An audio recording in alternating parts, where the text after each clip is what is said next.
Can you get him to stay? Stay. All right, what's going on, guys? So tonight we are out here. I brought Fool's Gold over to my buddy's shop, DNS Fab. I'm sure you guys remember them. Those are the guys that helped me build the Dodger. They got all kinds of cool hot rod projects and stuff going on. I will make mention, because I still get a lot of messages on Facebook about doing work on cars. I don't work on anybody's car. It's been years since I've had a shop, but if you're in Delaware, without that guy in the background, I would recommend you guys come here, hit them up for any of that kind of hot rod building. I don't know, they do body work, they do, you know, hot rod builds, the whole damn thing over there. They know some race car shit too. So today we're gonna get working on getting ready for the dyno, because tomorrow I've got a dyno appointment. So I want to make sure that we get everything right. I need to get the tires swapped out. I need to get nitrous in the bottles. I need to get the oil changed.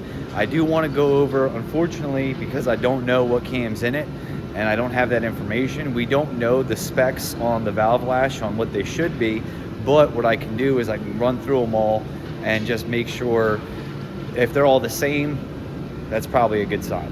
So we'll check the valve lash, we'll do that. I'm probably not gonna put new plugs in it just yet. I've got a whole bunch of new plugs, but what I wanna do is when we get over there, the first thing is gonna be you know, doing motor runs. We're gonna do runs on motor. We're going to, you know, make sure the dyno is operating correctly, make sure the air fuel gauge, you know, from the dyno is operating correctly. We're gonna make sure the car is operating correctly.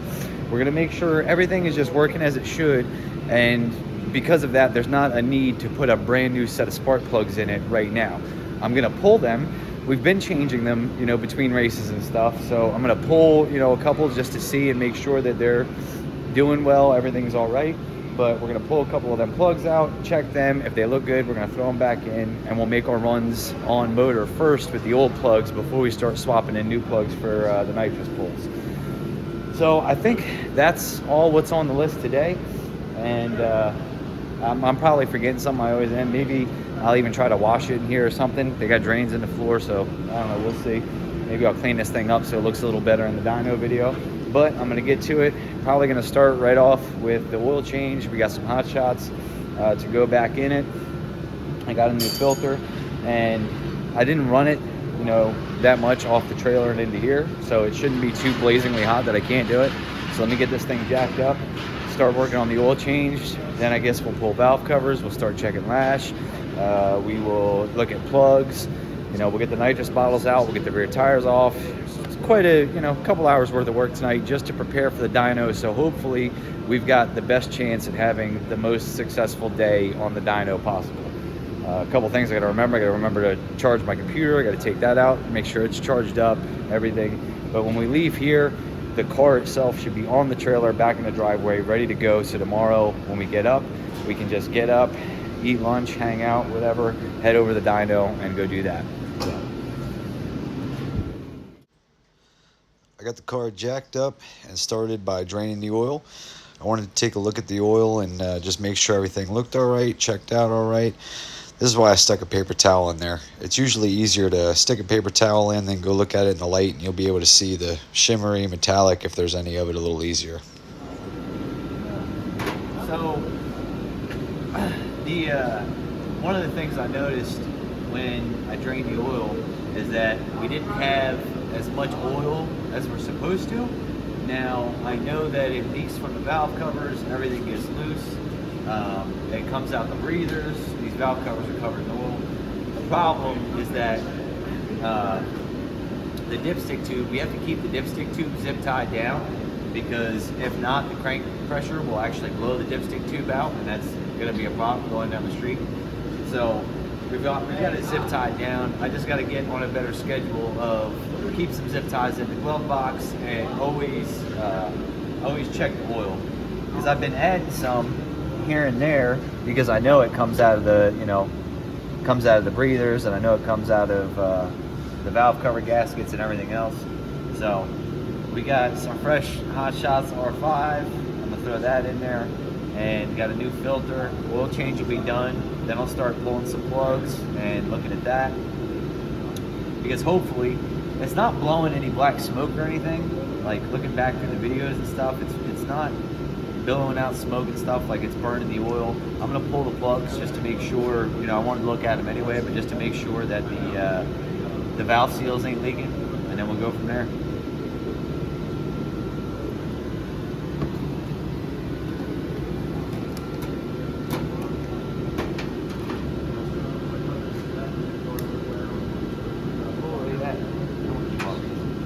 Fuck. The gallon is 4 quarts, right? Yeah. So it should be, I think it's a 7-quart pan.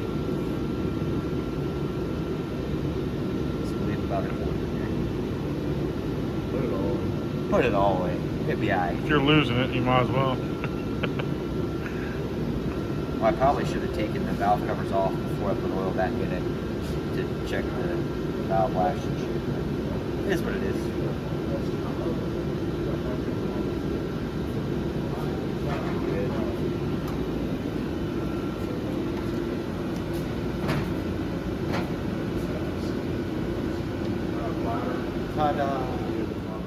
All right, so I went and I pulled a couple spark plugs just to take a look. Like I said, I'm not gonna put brand new plugs in it because we're gonna make a few hits on motor on the dyno first to start out. Now, one of the reasons I rented the dyno for 4 hours, because I was talking about renting it for 4 hours, and people are like, man, that's a long time. It's not as easy as it seems, and what I'm gonna explain by that, my plugs have to be indexed, which a lot of people watching this probably know exactly what I'm talking about, but there's a bunch of people that don't know what I'm talking about. If you notice this line right here, that line right there at the permanent marker is in line with the ground strap of the plug. So the way this works, because this motor has such a dome in the piston, I don't know how much, but the previous owner told me that if you don't index the plugs, you will close them off. So what happens, that ground strap has to be at the top. It's either got to be here or here. It cannot be at the bottom. If you have it at the bottom, the top of the piston will actually hit the ground strap and close it. So there's not a whole lot of clearance there. So with that being said, the way you do that is you put them all the way in, you mark it, you put it all the way in, tighten it, and figure out where the position of the ground strap is. And then they make washers, which I have in the car. You put a washer on the end of it, and the washers are different thicknesses that will determine how much degrees you're going to turn the spark plug. Now, in some instances, they have to be exactly straight up and down. You know, sometimes you can get away with from here to here. I don't know. What I do know is we've been running the plugs and they haven't been straight up and down. I usually do about from here to here and it's fine. But the guy who gave me the motor, shout out Daniel, said definitely don't have the ground strap down. You will close off the plugs. Now, these plugs don't look horrible. They're definitely a little rich. So that's probably something we're gonna address on the dyno once we have the wideband hooked up and all that. But they look good enough that we can go ahead and run them on motor. So I'll throw them back in, and then I've got the tires off the rear. I've got the wheels off, and well, I don't have the tires off yet, but I got the wheels off. Justin has a set of radials, an old set of radials that we're gonna throw onto the wheels, so that way I can get on the dyno and not tear up the tires. It's not a guaranteed thing that it's gonna tear up the tires, but with the prices of slicks right now and the availability, any less wear I could put on them, the better. So I'm gonna throw the radial on, and then who knows, maybe we'll go radial racing. As a joke, we're not gonna do that. This thing is not set up for radial. Actually, we can probably drop the weight out the back. Front end's probably still too tight. Let me stop. We're not going radial racing, but we could make the fastest passes the car's ever made. So I'm gonna throw these plugs back in.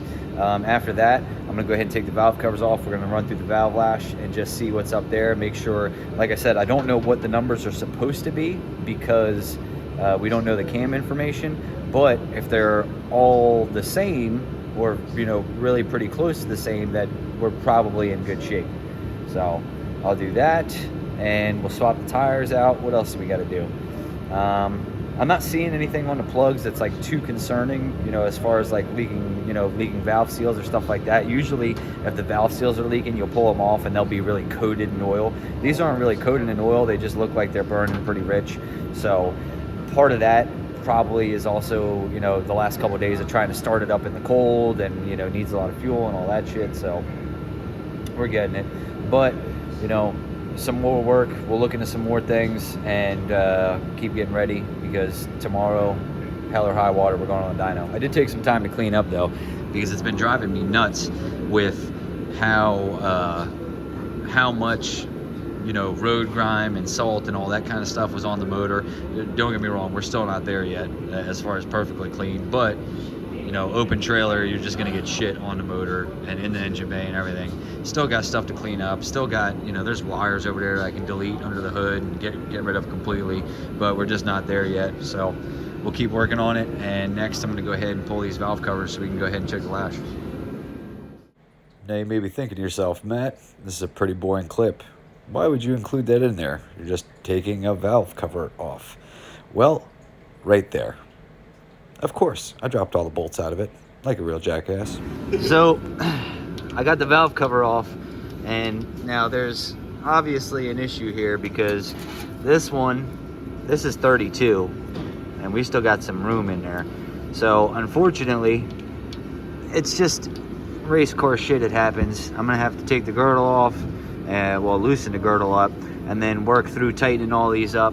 I don't know what they're supposed to be at. Unfortunately, I don't know. Daniel, the guy that gave me the motor, he doesn't know. So I'm asking another engine builder friend what would be something that would be safe to run. But I can tell you that is way too loose. So that's the worst one I found so far. Now, I haven't turned the motor over and checked them all, but we're gonna go through them all and figure it out and set them all where they should be, or where we think they should be.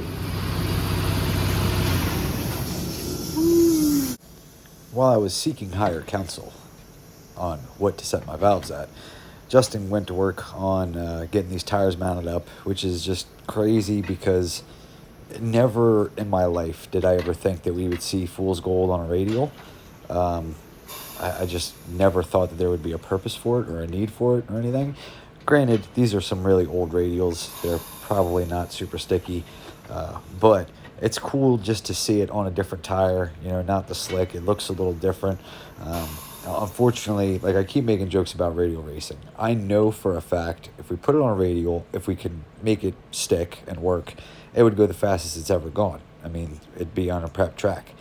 But, you know, there's some appeal to that, so you make jokes about it and everything. But in all reality, the guys on Radials are just so fast. Like, I don't know what the motor's going to make, you know, tomorrow, but I can tell you I'm probably 1,000 pounds heavy and 1,000 horsepower short, at least, of really doing anything meaningful on a Radial.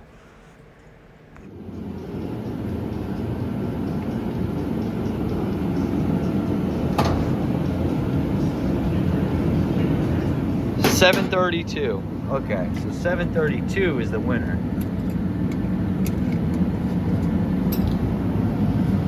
All right, so after my half-ass check on the other side, it's 732. Yep, it's 732. What's that? 732. Now we got all the 732 we need. After my half-ass check, realized that all of these valves were out of whack. They are all incredibly loose, and I thought that I've been hearing, I just didn't think it sounded right. I wasn't quite sure, maybe a little valve train noise, whatever. This confirms that. So I talked to an engine builder buddy, and he gave me a base to start setting them at.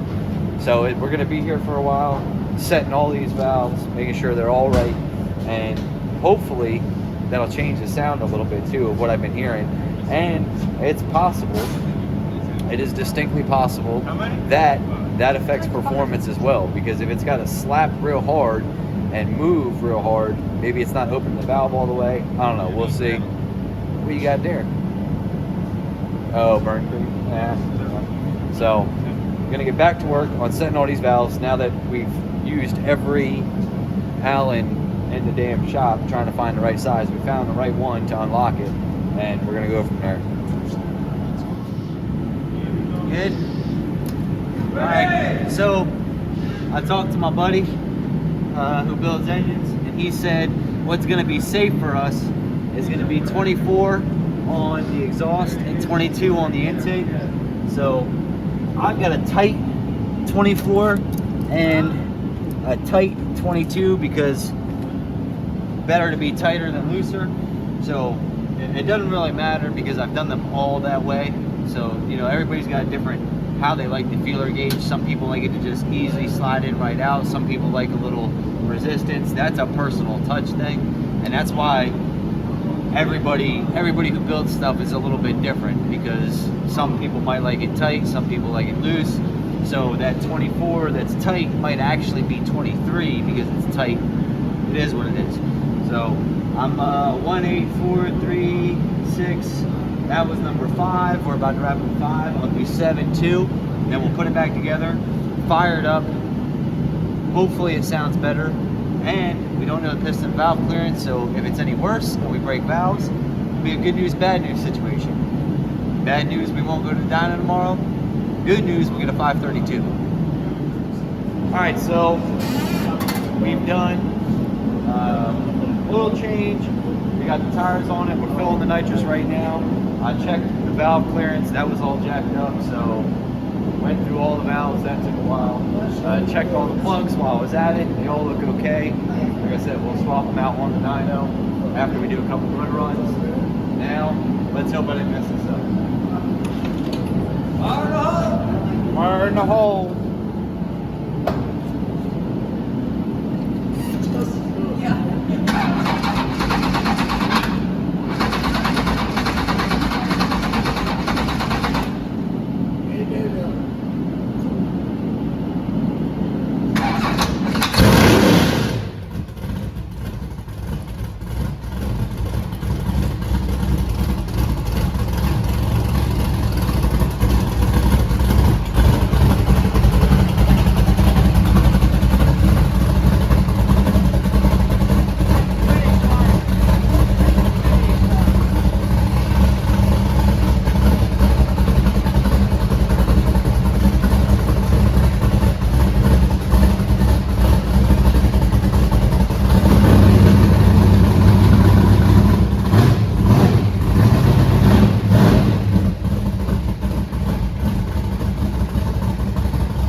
It's a lot more crisp, and the valve train isn't making as much noise. It's a noisy valve train anyway, but it's not making anywhere near as much noise. Now it sounds very crisp, very good. So with that being said, I think that's gonna be it. I still gotta get this thing loaded up on a trailer. We gotta fill up the nitrous. I gotta go home and charge the computer. There's a bunch of little things that gotta be done. I gotta make sure I have everything that I'm gonna need tomorrow for the dyno, but I'm not gonna lie. That was my first time running through the valves, like ever in life, and it sucks.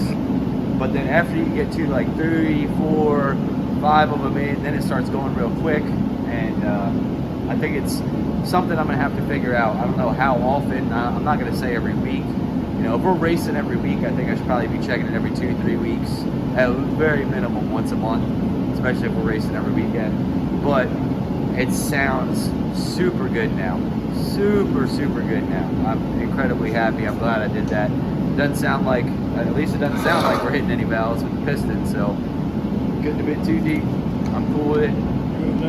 Yeah, we would have known it right away. We would have known, especially with that half throttle fucking first fire out. Wow! We'd have said, we'd have been some pistons, or we'd have been some valves up real good. So I'm excited. Tomorrow's a big day. We're gonna put it on the dyno. I'm glad I went through this. You know, it's gonna make for a much better time tomorrow. At least I hope. That's the way it works. The more you bust your ass now, the better things come out in the end, whether you're racing, in the dyno, whatever. So thank you guys for watching.